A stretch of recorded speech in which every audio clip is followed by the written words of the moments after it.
We have to consider the water solubility of the sulfur fertilizer when we think about utilization. And with a spring application, we need to make sure that the sulfur source we're using is plant available or readily plant available. So we need to look at the soluble forms.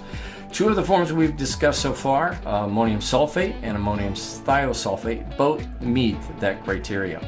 Ammonium sulfate is a granule, so those farmers that are putting on spring fertilizers in the dry form can utilize ammonium sulfate as part of the blend, or they can apply it just straight as ammonium sulfate. Usually a use rate of 88 to 100 or so pounds is what's applied, so that's enough for a single application.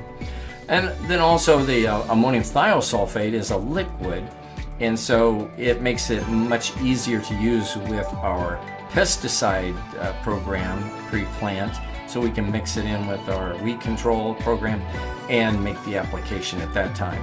It's important to know though that ammonium thiosulfate may not get along with everything we put in that tank.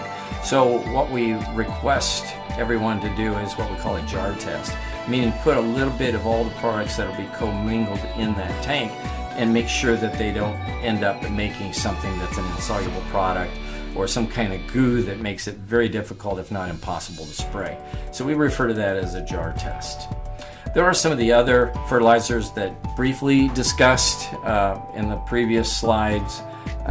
Potassium magnesium sulfate, for example, it's considered very water soluble as well, so it can be applied right ahead of planting and anticipate utilization soon after it's applied once it gets into soil, water, and into the plant.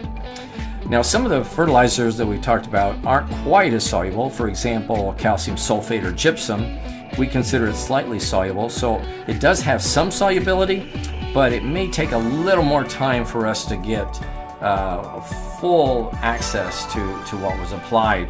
So we may want to increase the rate just a little bit or allow more time between the application and the utilization time. And then finally, elemental sulfur. Elemental sulfur is insoluble. And so if it's going to be utilized, it needs to be applied way ahead of when the crop is anticipated to need the sulfur.